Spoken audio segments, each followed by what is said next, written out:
If you want to marry my son, you'll have to cut ties with this guy. Well, it is an unbearable humiliation to be related to this pimp. My sister's fiancé's father was enraged and out of control. I didn't know what to do. As I was pondering this, the person who opened his mouth was, "My name is Julian Martin. I'm 35 years old. I'm a temporary worker.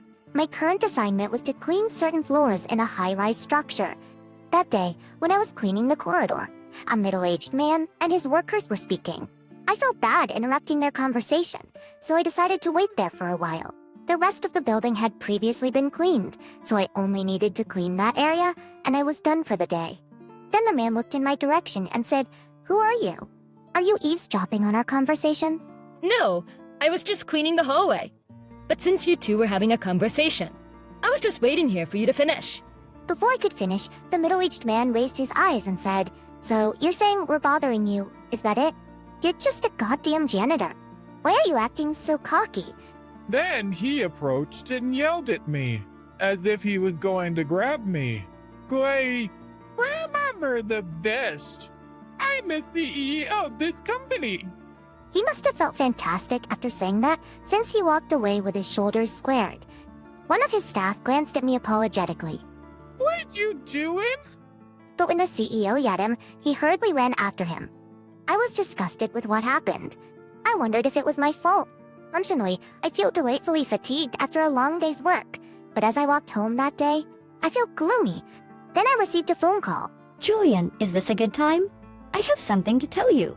The person on the other end of the phone was my sister, Grace.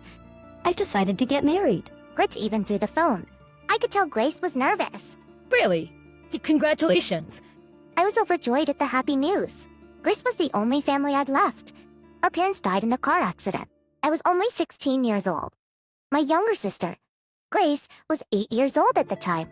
I didn't know what to do with the sudden news of my parents' death.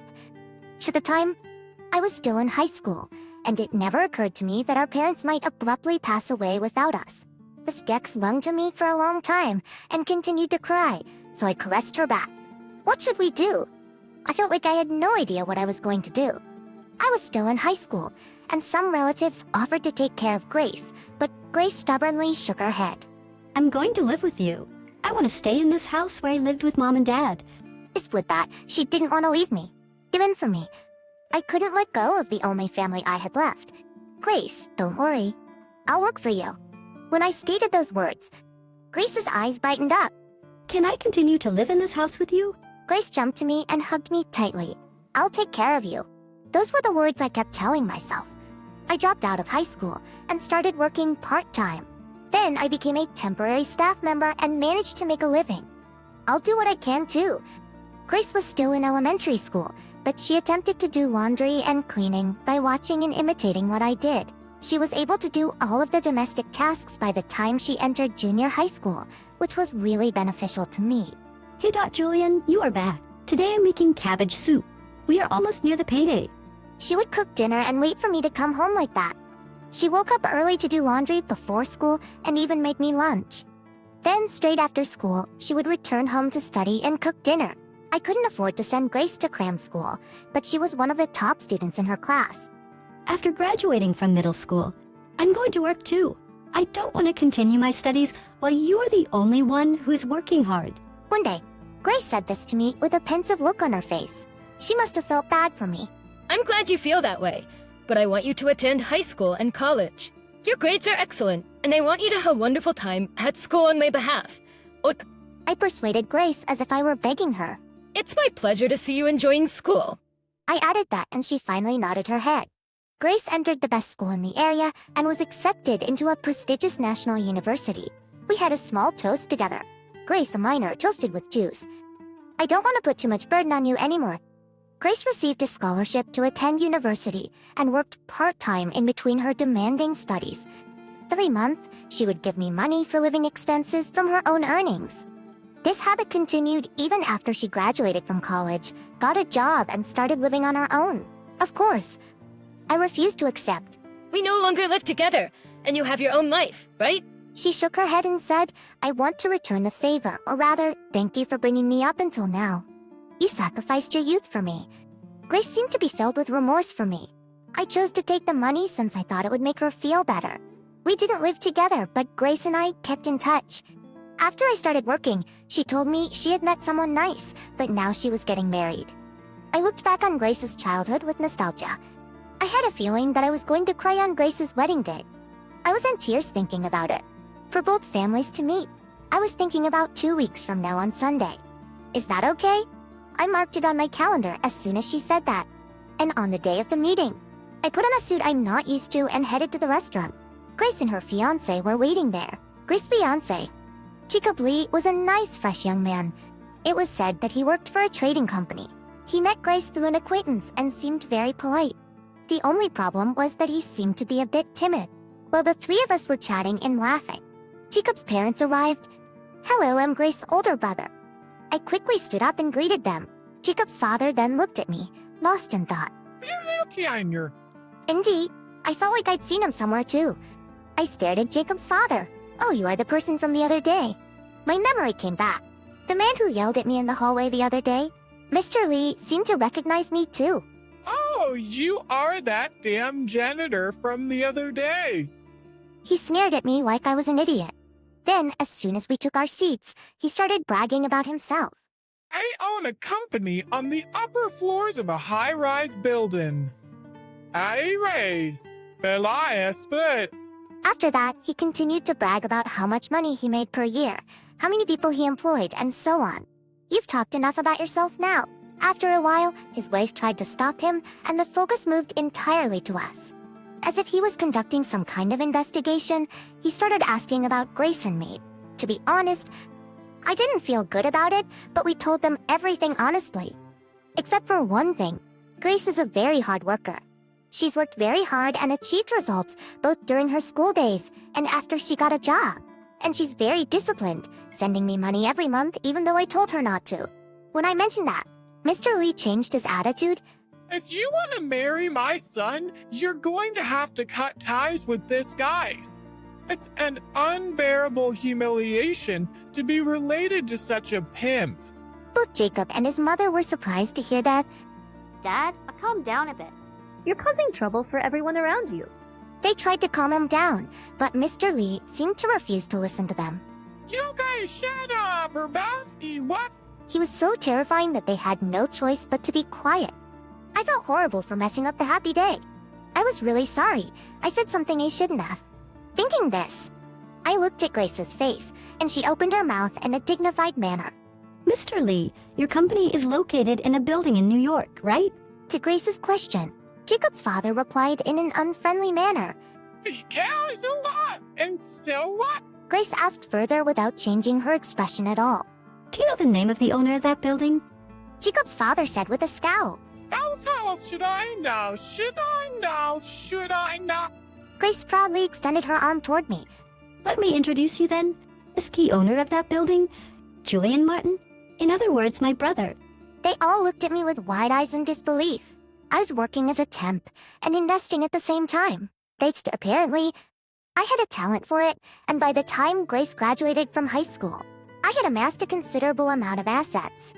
I could have paid for her college tuition. I've always relied on you, so from now on, I want to work hard on my own. I declined Grace's money from her part-time work as living expenses, but Grace insisted. I don't want to forget the debt of gratitude for raising me. She insisted. And I was inspired by Grace. No matter how successful you are, you must never forget how you started out. I chose to continue working as a temp. Then, the other day, the temp agency I was registered with offered me a building cleanup job. It just so happened to be a building I owned. It's not every day you get an opportunity like this. I decided to take the job on the spot. When I told Mr. Lee about it, he suddenly changed his attitude drastically. He started to flatter me. He asked me to shake hands with him, and he smiled at me as if he wanted to butter me up. Well, she shouldn't have told me from the beginning that you were the owner. I can tell you're a noble person just by looking at you. You're reckoning with a birth suggest. Proceed. Oh, do you think you could give me a family discount on the rent? Jacob's father asked. I smiled and said, we don't do that kind of thing. I immediately said no. Grace apologized to me on the way home, to avoid causing unnecessary difficulties. I kept my success as an investor a secret. But you were mad at him for my sake, right? I didn't blame Grace at all, but I was worried about Grace marrying into a family with a father-in-law like that.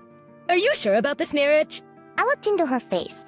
Grace smiled unconcernedly and said, "It's not like I'm marrying Jacob's father. It'll be fine." Besides, if it doesn't work out, I can just go back to you, right? What a strong sister I got. I was honestly impressed. Later, Becca came to visit us. I'm sorry my father acted so rudely the other day. He sincerely apologized. My mother and I were both disappointed by my father's pitiful behavior. Jacob had a bitter expression on his face as he said this, possibly because of what had happened that day. His father, who had been an aggressive and domineering figure in the household, appeared to have lost all dignity and authority within the family. He's been ignored by everyone at the house, and I won't allow him to say a thing about our marriage. Jacob looked a little more reliable than before when he said that. Jacob and Grace then decided to plan their own wedding in Hawaii. Yes, and I need relatives and people at the office to attend the wedding. Otherwise, what would they think of me? Mr. Lee was about to say something like that, but Jacob silenced him with a glare. Grace is still working after the marriage and still sends me a part of her salary. I haven't told Grace this, but I've been saving all the money I've received in a special account. I've decided that if they have a child someday, You have beautiful hands. Yes, this crime. Are you aware of that? my hand stopped from typing on the computer at my colleague's words. Why are you saying that suddenly? Your fingers are long and slender, and I think they are really beautiful. And you're fast type this too. Sorry, my colleague. Anna stared at my hands seriously. I quickly hid my hands in embarrassment. Listen, it seems that you're not using any nail polish. Yeah. I feel like my nails get heavy when I use that kind of product. Staring at my own hands. I giggle. Decades ago, there was someone who complimented my hands in the same way. Oh, too bad that we will never meet again. My name is Julia Ford. I'm a single mother working at a company in LA. Although my life is far from luxurious, I'm living a modest but fulfilling life. If there's one thing that worries me, it's my son, Daniel. He's in the second year of high school and doesn't talk much. Perhaps it's because he's currently entering his rebellious period. I don't want to interfere too much, so I keep a moderate distance from him. He's already 17 years old. I wonder if that's proof that I'm getting older. Danielle, are you home? When I came home from work, I found Daniel's shoes at the entrance. It seems that he came home earlier than me today.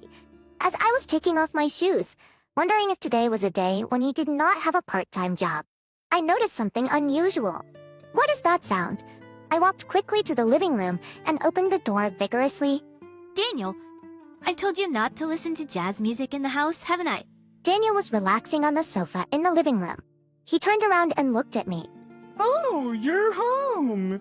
While waiting, me rest on someone, He's just sitting there pretending as if nothing has happened. Just stop it right now. I took the cell phone from Daniel and pressed the stop button. He seemed to be annoyed that I had taken control of his cell phone without his permission, and we ended up arguing after that. What's wrong with listening to music in the house? Hurry, aye. What a pain in the ass you are. Yes, you are. Daniel complained and went to his room, closing the door behind him. Apparently, he was listening to a song his friend had recommended to him. I sat down on the sofa where he once sat and let out a heavy sigh. I hate music, especially when I listen to jazz music. I get heart palpitations and feel sick. For this reason, I forbidden myself from singing or listening to any music in the house. But it's impossible to completely shut out music. I fully understand that. I've had fights with Daniel more than once or twice. 1 week later, I was at Daniel's high school. I have a meeting that involves Daniel and his teacher. In the second year of high school, students have to think about their career plan or get prepared to take higher education. Daniel and I have not had any conversation since our argument the other day. I wasn't sure if I would be able to have a proper meeting with his teacher. Daniel was already standing in front of the classroom. We both entered the classroom in silence, waiting for the teacher. The teacher is a male person in his 50s. His gray hair is mixed in, but his clean haircut and black-rimmed glasses are very typical of a high school teacher. I was a little nervous because I don't usually meet him. It seems that he noticed that I was nervous. Thank you for attending today's meeting, ma'am. He smiled at me and guided me to my seat. As the meeting began, he told me something shocking. And Daniel said that he wants to enroll at a national university to take a bachelor's degree in education. What? This was the first time I had ever heard of that. Daniel, do you want to become a teacher? As he wants to become a music teacher. Sladash his door thought for his brewery for yes, rank red. To my surprise, Daniel had joined a choir club without telling me after entering high school. He was irresistibly attracted to the club when he was introduced to the club activities at the beginning of his enrollment. The choir club at this high school is what you might call a powerhouse, winning awards at major competitions every year. For Daniel, who until then had only had experience in choir lessons at school, the club was a great place to learn about the harmony of mixed chorus. It was so beautiful that it gave him goosebumps. Daniel, who had never sung properly, had a hard time after joining the club. But after a year of practice, in the spring of his second year of high school, Daniel's mentor of the choir club recommended him to enter the College of Music. He was asked if he would like to study vocal music in earnest and pursue a career in music. But the mentor regretfully told me that Daniel had turned him down. You'd defer. That's. Daniel said that since his family is a single-mother household, it would be impossible for him to pay the tuition for music college. I thought teaching was out of the question for me, but I like teaching people and I still wanted to study music. It is true that tuition fees are much lower at national universities than at private universities. However, if you're going to take the entrance exam, you'll have to take some private music lessons. And you have to be able to play the piano at least. You've never even touched a piano, have you? Bam says majors lows. You here's your way. I understand that you are well aware of the situation. It's true that the entrance exam for the College of Music is very special. And to be honest, it's politeness. It's pretty tough to start the preparation from now on. Yes, but my mentor would give me private lessons for singing. As for playing piano, actually, I can play a little. It seems that Daniel has been practicing to play piano at a childhood friend's house in the neighborhood since he was little, and he kept it as a secret from me. I was surprised to learn more and more about a side of Daniel that I had never known. Pure and Xiao and the washrooms. I'm still not a level where I can take the exam at all. I'm planning to take piano lessons with my mentor Sai. I'll get a part-time job and pay for the lessons myself. No, please. Brasnan. No, you can't. And through his sparkling eyes, I saw the face of his father. That man was also the one who looked straight at me like that. Daniel, who was once a small boy, has grown up so much before I knew it, and he has decided his own career path and is now trying to move toward it. The other day, he suddenly started listening to jazz music at home. It seems that a friend who supports Daniel suggested that he should listen to various types of music. And yeah, I was stuck in my own past, denying him without thinking straight. I'm not being a good parent for Daniel. I wonder if this is also because of my DNA. I muttered in a voice that no one could hear, and I turned to Daniel. No, you can't have a part-time job. If you have time for that, you should practice more. I'll pay for your lessons. Sam, please take care of Daniel. I said my words loud and clear. It looks like Sam was impressed by my words. He smiled at me and nodded in agreement. Daniel, you're going to have a tough time. You need to arrange your schedule properly. In addition to the general subjects for the exam, you'll also have to practice your practical skills in music. I heard later that Sam was the mentor of the choir club. I laughed and wondered if he was testing my reaction by not revealing that. I was convinced that Daniel is in good hands with that mentor. After that, it was a hectic year and a half. I bought an electronic piano for Daniel. It's because there's a limit to how much Daniel could use the piano from the school's music room. Since we're living in a rental property, Daniel put on headphones at home whenever he practiced. He goes to vocal and piano lessons once a week, and when he returned home, he would study the music books and general subjects. He had a particularly hard time with piano. In order to equalize the pressure of his 5 fingers, Daniel would put his hand on the table and practice hitting his fingers against the table in turn, repeating the exercise every day. Music is built on a foundation of mind-boggling basic practice. must have scared of peeping after all this time. I regret that I had kept Daniel away from something he's very passionate about every day. Daniel's eyes sparkled as he studied music, even though he was exhausted. All I can do now is support him. I made his evening meal, dropped him off to and from his lessons. We used not to have much conversation, but today Daniel taught me something. He said that he couldn't pronounce the Italian lyrics of the assignment for vocal lesson. There were days when he would stay inside his room and brood, but he seemed to have gotten over it in his own way and devoted himself to practicing. I felt as if music had connected the parent-child bond that had almost separated us. Damn! I did it! Cheetah Birch, I did it! I passed the entrance exam. Ask the friends. In the winter of his senior year of high school, Daniel reported to me with the brightest eyes I've ever seen. It was the moment when all his hard work had paid off. 1 week after that announcement, we decided to go out for dinner to celebrate. The restaurant was one that Daniel had been longing to go. He led me down a side street to the downtown area in the evening, and after a short walk, we found the restaurant. I was surprised. Daniel, is this place... Isaji, Surachkuje. Consider it as my celebration and bear with me. I got you, Mom, T-Bear. It was a jazz bar. In front of the bar's door was an illuminated sign, a neon sign that read Bar Peach and glowed pink. I hesitated at first, but it was a celebration for my son's success.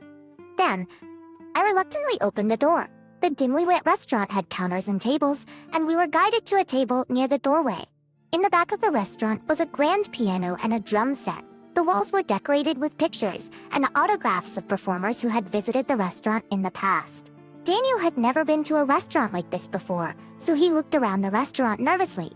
Looking at the menu, we ordered a luxurious course meal and toasted with cocktails and soft drinks that were served first. As time went on, more people came to the restaurant. It seems that a well-known local musician is scheduled to perform today. Daniel used to listen to classical music only for studying during his entrance examination. But after a friend recommended it to him, he's come to enjoy jazz. It seems that his longing for jazz concerts encouraged him to take the exam. However, as the time for the live performance approached, there was some kind of flurry of activity among the waiters. As I was eating my main dish then, I looked around to see what was going on. A middle-aged man, who seemed to be in charge, stood in front of the piano and bowed deeply to us. "We are very sorry, everyone. The scheduled jazz concert has been delayed due to a train delay, and the arrival time has not been determined yet. We apologize for any inconvenience this may cause." Abruptly, the restaurant begins to buzz. "Oh my god! We came all the way here just to see that. Can you do something to solve the problem? Give us back our fee." The man in charge apologized in reply to the complaints that arose one after the other. It's a terrible thing, isn't it? I spoke to Daniel. Excuse me, we sure ass nice. Could you allow me to sing? Daniel stood up. Everyone's eyes were fixed on him at once. Howdy, we kept somewhat then. I a student who's going to enroll at the College of Music from next year. I'm not as good as the professionals. Wish to let me sing. Wait, Daniel. I was astonished. I didn't know he had this kind of energy. Oh, guys, you listener! I can really sing. That's my trick. An amateur student like you should just shut up and sit down. You don't even have someone who plays some music instruments to perform with you, right? The audience threw heartless words at Daniel, and my heart ached. Daniel's fingers were shaking a little, though he still stood up tall. He must have raised his voice with all of his courage. He had probably never sung any song in public before, except perhaps for the exam. However, when I saw that the staff were in trouble, I wanted to help somehow. I can't believe that before I knew it. Daniel had grown up to be such a gentleman, touched by his kindness and strength. I stood up too. I will play the piano. The one who was more surprised than anyone else by my statement was Daniel. What if to be gesture with that? I didn't know that you can play the piano, Mom. Daniel said that with his eyes wide open. I bet that he would have never thought that his mother, who had stubbornly avoided music until now, could play the piano. I approached the flustered man in charge and introduced myself. Please allow me to introduce myself. I'm Julia Ford. My maiden name is Julia Adams. I'm a former jazz piano player. Goodness gracious. Are you really Julia Adams? I can't play as well as I used to, but if you and the customers allow me to. I'll do my best. We would very much appreciate it, Mom. I took off the jacket I was wearing, hung it over the back of the piano, and called Daniel. Daniel, what song will you sing? Well, be honest, I can only sing popular songs. Mom. How about I favorite things then? Daniel nodded in agreement with my suggestion. He still seemed skeptical, but he seemed to have made up his mind and stood in front of the microphone. I took a deep breath before I placed my fingers on the piano. The restaurant fell silent as I began to play the prelude, and then Daniel's singing voice overlapped it. The customers, who had been teasing him earlier, now gulped as they listened to Daniel's voice. In the past year and a half, Daniel's voice has become very elongated and comfortable for me to listen to. Daniel's expression softened as he sang, perhaps easing his tension. After we finished one song, everyone in the restaurant looked at us expectantly, as if they were looking for the next song. I began to play the next song. I decided to play Love since it's quite a popular song. I was relieved to see the audience swaying their bodies as they listened to the song. And as I watched Daniel singing comfortably in front of the microphone, I was reminded of his father from nearly 20 years ago. I was a so-called nice young lady with a promising future as a student of the College of Music majoring in piano. However, I could not get into classical music as much as people around me wanted me to, and I spent my days struggling with it. It was at that time when I met Daniel's father, Alex. He was a poor student who worked in a jazz bar and sang on stage himself. When he discovered jazz, I fell in love with it and eventually fell in love with Alex. He taught me so much about the world that I had never known. After graduating from college, I went on to become a professional jazz piano player. I shared many stages with Alex, singing and playing piano. Although our time together was short, we were blessed with many fans, and it was a happy time. Quickly, I found out that I was pregnant. We were happy hand in hand, but our parents were against our will to get married. In the end, I decided to marry him despite my parents' will. I was almost forced to cut the ties with my parents. But the happiness did not last long. One day before the birth of my son, Alex was killed in a car accident. Because of the shock from this loss, I became nauseous whenever I heard jazz music, and I could no longer accept music. In tissue and despair, I gave birth to Daniel alone and did not return to my parents, who denied him. I stopped playing piano and shut out all music so that I wouldn't be reminded of Alex. I chose to work as a clerk in a small company. Whenever I was praised for my typing speed at work, I had complicated feelings. There were times that I got angry with Alex for having left me and Daniel behind. But now seeing Daniel singing happily with me playing the piano, tears are welling up in my eyes. What I should have done was not to keep Daniel away from music, but to share my memories of Alex with him. As the song It Doesn't Mean a Thing came to an end, the lead performers arrived. The restaurant applauded endlessly. Daniel and I were relieved. We returned to our seats, repeatedly thanked by the restaurant manager. Daniel's excitement was still unabated. Mom, why didn't you tell me that you can play the piano? You're so good and I want you to teach me. Yeah, I'm sorry I didn't tell you. There were times when I touched the wrong key or couldn't move my fingers well since I haven't been performing for so long. I think I was lucky that I usually worked in an office and typed fast on the computer. Let's perform together from now on. How lucky and harder than I am now when I start learning at the college. Seeing Daniel, who's trying to move forward toward the future, is encouraging. I'll be there whenever you need my help. I once again sent my dearly beloved son the words of encouragement.